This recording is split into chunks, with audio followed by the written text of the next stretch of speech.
세상이 참 불안합니다. 두렵고 떨리는 세상입니다. 그래서 흔히 너무나 무서운 세상이 되었다, 그런 이야기들을 합니다. 성경에도 보니까 오늘 본문에 바울의 일행들이 너무너무 무서운 일을 당했습니다. 유라굴로라는 큰 광풍을 만났습니다. 실제로 이 세상에서도요, 유라굴로와 같은 광풍이, 폭풍이, 태풍이 끊이지 않는 세상입니다. 그런데요, 예수님께서는 이미 벌써 이러한 광풍을 다스리는 방법을 말씀해 주셨습니다. 가르쳐 주셨습니다. 첫째는 모든 파도와 폭풍을 다스리시는, 주관하시는, 그리고 그 모든 일을 능히 해결하실 수 있는 주님이시다 하는 것을 가르쳐 주셨습니다. 마태복음 14장 22절에서 33절에 나오는 내용입니다. 예수님은 기도하러 산으로 올라가십니다. 산으로 올라가시면서 제자들을 불러서 바다 건너편으로 가거라, 그렇게 말씀하십니다. 바다에 익숙하고 유능한 사공들입니다. 제자들이 어부들이잖아요. 평생을 갈릴리 호수에서 사는 사람들입니다. 그러니까 이들은 주님의 명령에 따라 건너편으로 가기 위해서 갈릴리 호수를 가로지르고 있었습니다. 그런데 문제는요, 목적지가 거의 다다랐는데 큰 폭풍이 일어났습니다. 건너편 목적지에 거의 다 도착했는데, 여러분, 우리의 건너편도, 우리의 고향도, 우리의 목적지도 우리 눈앞에 있습니다.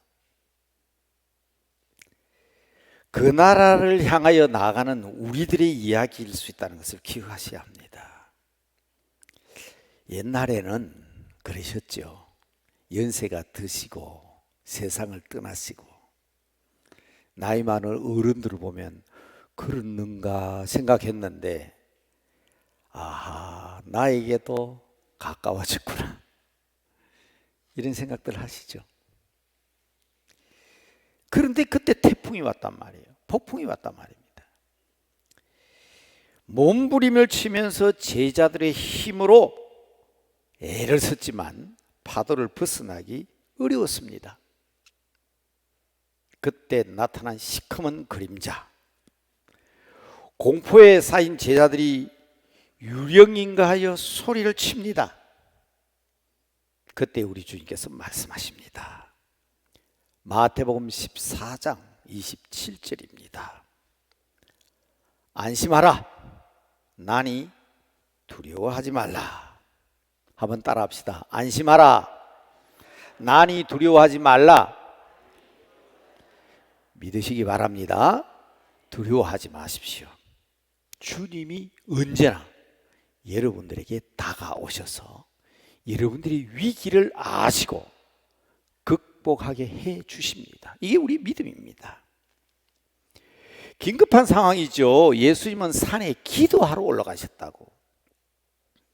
그런데 제자들이 물에 빠져 죽을 형편이 되니까 얼마나 다급하셨던지, 헤엄쳐서 오신 것도 아니고 배를 구해서 타고 오신 것도 아니고 그냥 물 위로 예수님이 달려오셨어요. 그게 마태복음 14장의 내용입니다. 물론 성질급한 베드로가 소리를 칩니다. 주님, 만일 주님이시라면 나를 명하사 물 위로 오라 하소서. 베드로가 물 위로 걸어가잖아요. 주님을 바라보고 갔을 때 말입니다. 이 일로 말미암아 배 안에 있는 제자들이 예수께 엎드려 하나님의 아들로 고백합니다. 매우 중요한 사건이지요. 그러나 더 중요한 것은 하늘과 땅을 지으시고 우주 만물을 다스리시는 하나님, 얼마나 우리 인생들이 구원받아야 한다는 사실이 급하셨으면 사람 몸을 입고 이 땅에 오셨을까요?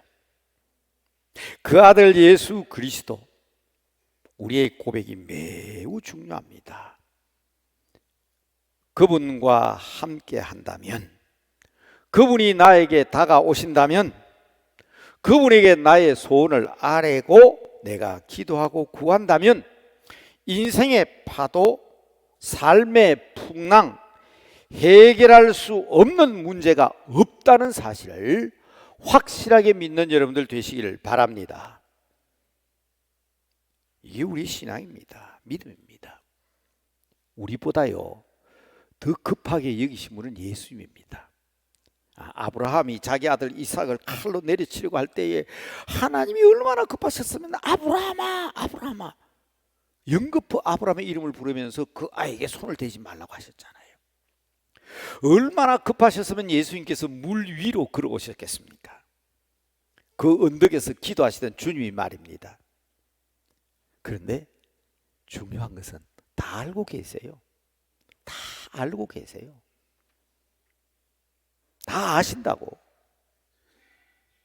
하나님이, 우리 주님이 우리의 어려움과 형편을 다 알고 계세요. 그래서 파도를 밟고 달려오셨으며 베드로까지도 물 위에 걸을 수 있는 기회까지 주셨잖아요. 여러분 잘 아는 어거스틴이라는 사람이 이런 말을 했습니다. 우리 인생들에게는 많은 문제가 있다. 그러나 우리 주님은 그 모든 문제를 그의 발로 밟고 오셨다. 여러분들의 모든 문제를 다 밟아버리시고 우리의 문제를 해결하신 주님입니다. 이미 이 놀라운 사실을 예수님께서는 가르쳐 주셨습니다. 그런데 말입니다. 두 번째 기억하실 것은 이 놀라운 사실을 가르침을 받고 아는 것도 중요하지만 바로 깨달아야 합니다.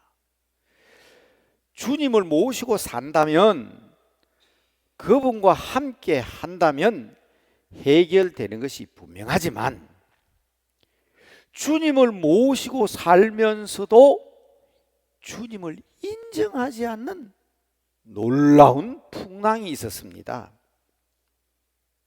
그 사건이 누가복음 8장 22절에서 25절의 내용입니다. 다시 말씀드려요.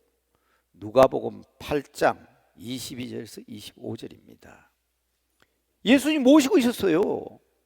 같이 배를 타고 가십니다. 그런데 예수님은 잠이 드셨고 배에는 물이 차고 위태해졌습니다. 마가복음에 보니까 우리 주님은 배에 고물을 베고 주무시고 계셨다고 그랬습니다.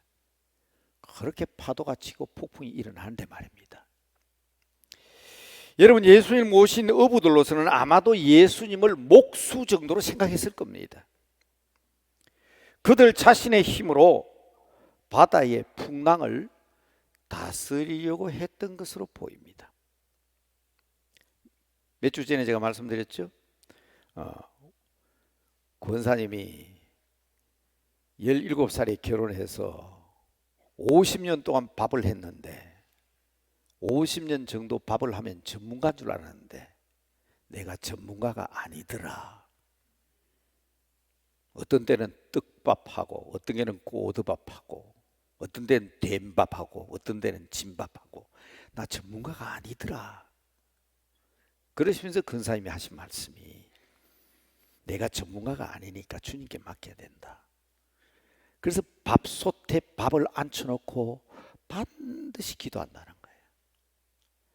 하나님, 이 밥솥 안에는 밥이 되어 가는데 우리 가족들 가운데 몸이 연약한 사람이 있으면 이 밥 먹고 건강하게 하시고, 우리가 알지 못하는 질병이 있다도 깨끗이 낫게 해주시고, 자라는 자녀들 이 밥 먹고 이 음식 먹고 머리가 총명해지게 하시고, 한 번도 밥솥에 밥을 안 쳐놓고 기도하지 않은 적이 없다는 거예요. 우리는 많은 사람들이 내가 전문가인 것으로 착각하는 경우가 많습니다. 여러분, 어부들이잖아요. 사공들이잖아요. 구태의 예수님께 부탁할 필요가 없지요. 저는 가끔 그런 소리 듣거든요. 목사님, 이것은 내가 전공입니다. 내가 전문가입니다. 목사님, 구태여 하나님 앞에 기도하지 않아도 됩니다. 여러분, 그런 일은 없습니다. 깨달아야 합니다. 이미 말씀드린 대로 그들의 힘으로는 도무지 해결할 수가 없었습니다. 예수님 배 안에 타고 계신데 말입니다. 그래서 마가복음 8장 24절에 보면, 선생님이여, 우리가 죽게 된 것을 돌보지 아니하시나이까. 여러분, 주님께 부탁하셔야 됩니다. 맞습니다. 어느 집이든 아기가 태어나면 다 자라고요. 나이가 들면 어른이 됩니다. 당연한 겁니다. 그러나 우리는 기도해야 합니다. 부르짖어야 합니다. 우리가 다 할 수 있다고 생각하면 안 됩니다. 주께서 일어나셔서 명령하시잖아요. 잠잠하라, 고요하라, 바다와 파도를 꾸짖습니다. 자, 그런데 오늘 본문 말씀을 이야기 드리려고 하는 것은, 이와 같이 우리가 예수님을 이미 배우고 알고 있고, 하하, 그렇구나, 주님이 나와 함께 하시지, 예? 우리 어머니 아버지 모시고 있으면서 무시하면 뒷방 늙은이 취급하냐, 섭섭해 하시는 것처럼 예수님 모셔놓고 내 마음대로 살면 내 안에 계신 주님께서 섭섭해 하십니다. 깨달았습니다. 근데 예수님은 예수님이니까 그렇지요. 그러나 오늘 본문 중요한 것은, 알고 깨닫는 것보다 삶의 현장에서 이런 일이 있을 때 어떻게 극복하고 이기며 승리할 수 있는가, 그 믿음으로 체험하는 현장입니다. 이 일을 진행하는 사람이 누굽니까? 바울입니다. 바울. 모진 고난과 고통, 참을 수 없는 모욕을 당하신 우리 주님께서 십자가 위에서 돌아가시고 이를 기념하여 우리에게 종려주의를 오늘 허락하셨고, 우리는 한 주간 동안 고난 주간을 맞습니다. 성찬의 떡을 취하며 흘리신 그 피를 기념하려고 오늘 우리는 이 자리에 모였습니다. 예수님께서 말씀하십니다. 이것을 행하여 나를 기념하라 하신 그 주님의 말씀 앞에서 오늘 우리는 우리 자신의 모습을 대변해 주는 너무나도 유사한 사건이 오늘 사도행전 27장에서 나타나고 있는 것입니다. 폭풍이 일어났습니다. 죽음 앞에서 떠는 이들 앞에서 유사한 선포를 하고 있지 않습니까? 분명히 예수님께서 하신 말씀인데 바울이 지금 선포하고 있죠. 사도행전 27장 22절부터 읽으셨습니다. 사도행전 27장 22절 다시 한번 따라 하십시다. 이제는 안심하라. 오늘 설교 제목이에요. 이제는 안심하라. 바울이 이렇게 얘기합니다. 너희 중에 아무도 생명에는 아무 손상이 없을 것이다. 오직 이 배만 버리게 될 것이다. 내가 속한 바 내가 섬기는 하나님의 사자가 어젯밤에 내 곁에 서서 말씀하시기를, 바울아, 두려워하지 마라. 네가 로마 황제 앞에 서야겠고 하나님께서 너와 함께한 이 항해하는 자들을 다 너에게 주었으니, 그런 말씀하셨습니다. 그래서 바울이 뭐라 그럽니까? 여러분이요 안심하십시오. 사실은요, 이건 본문의 배경을 잘 아셔야 됩니다. 이 사람들이 바울을 안 믿었습니다. 더군다나 이 배에는 로마 백부장이 타고 있었는데 바울의 말을 믿으려고 하지 않았습니다. 이 배가 만약 출항하게 되면 큰 어려움을 당할 것이다. 그런데 사도행전 20장 11절에 보면 백부장이 선주의 말을 믿었습니다. 선장의 말을 믿었습니다. 선주나 선장은 항해 전문가들입니다. 바울 말보다 그 사람들 말을 믿는 게 당연하죠. 그래서 배를 띄운 것입니다. 그러나 바울은 하나님의 사람입니다. 그런데 어떤 일이 일어났습니까? 유라굴로라는 광풍이 일어났습니다. 엄청난 폭풍입니다. 배가 부서졌고 그릇줄을 끊어버리고 배 안에 있는 물건을 갖다 버리고, 폭풍이 말입니다. 두세 시간 일어나고 끝난 게 아닙니다. 하루 이틀 만에 끝난 폭풍이 아니라고요. 바울이 여러분이여 안심하라 그랬을 때 벌써 3일 4일 동안 난리가 났습니다. 오늘 본문에 보니까 27장 20절에 보니까 그 앞에 이런 말이 있습니다. 여러 날 동안 해도 별도 보이지 아니하고 낮밤이 없었다는 거예요. 24시간 동안 계속 배가 흔들리고 파도 속에 휩싸여 있습니다. 큰 풍랑이 조용해질 기미가 보이지 않습니다. 뭐라고 했습니까? 구원의 여망, 구원에 대한 소망이 전혀 없었습니다. 오늘 26절 27절 이하에 보니까 열나흘 보름이나 일이 계속되었다고. 한번 상상해 보시기 바랍니다. 여러분 성경 그냥 읽으셨죠? 예? 태풍 2시간 3시간도 무서운데 4일 5일도 무서운데 며칠 동안? 14일 동안 계속된 태풍이요. 이리저리 쫓겨다닙니다.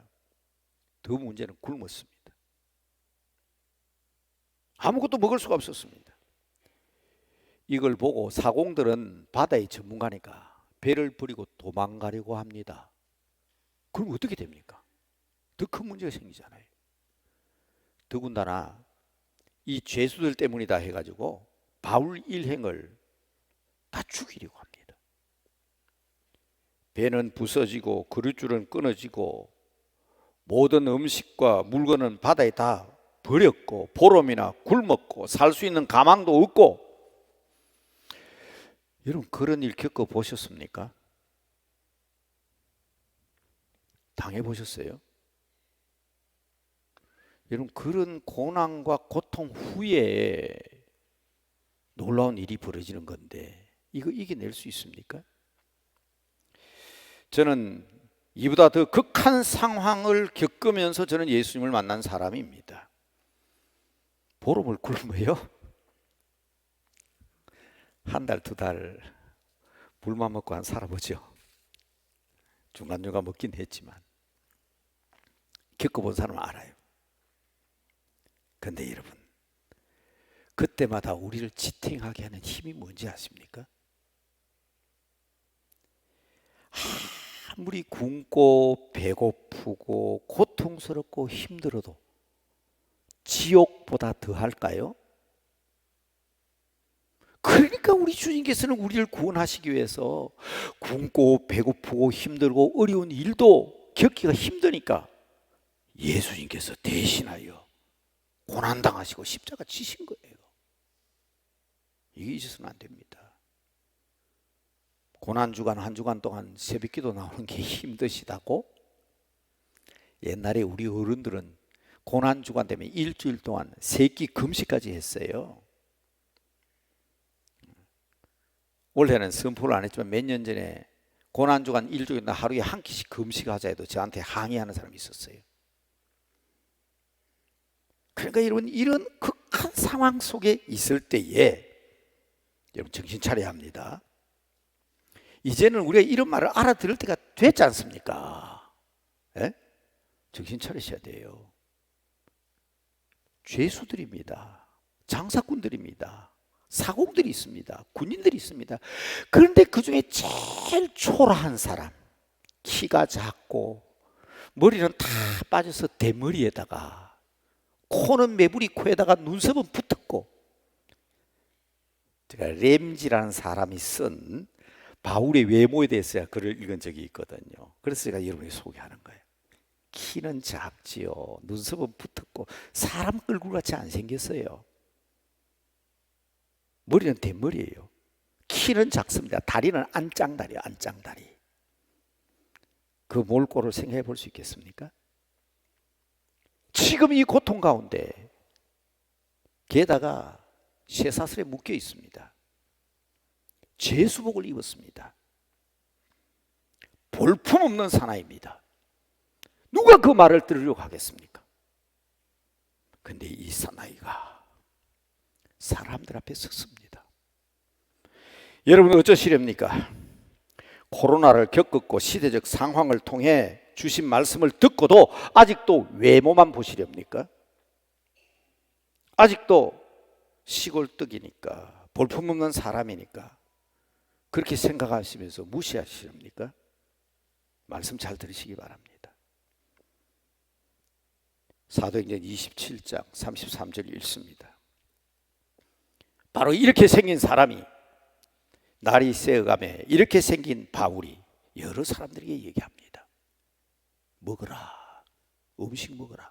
다 버리고 남은 거지만 먹어라. 저놈이 미쳤나? 우리가 이 상황에 음식 먹을 상황이냐? 근데 바울이 뭘 합니까? 너희가 기다리고 기다리며 먹지 못하고 줄인 자가 오늘까지 열나흘인즉 음식 먹기를 권하노니 이것이 너희의 구원을 위하는 것이요, 이 음식을 먹어라. 너희 머리카락 하나도 잃을 자가 없으리라. 믿으시기 바랍니다. 무섭고 어지럽고 황당한 세상이지만 여러분, 오늘 이 시골뜨기에다가 억센 사투리에다가 지난 10년 동안 여러분을 굶겼다고 생각하는 사람입니다. 저는 어제 아침에도 교회 나와서 네팔에서 새벽 4시에 도착하는 게 아침 7시에 제가 인천공항에 도착했습니다.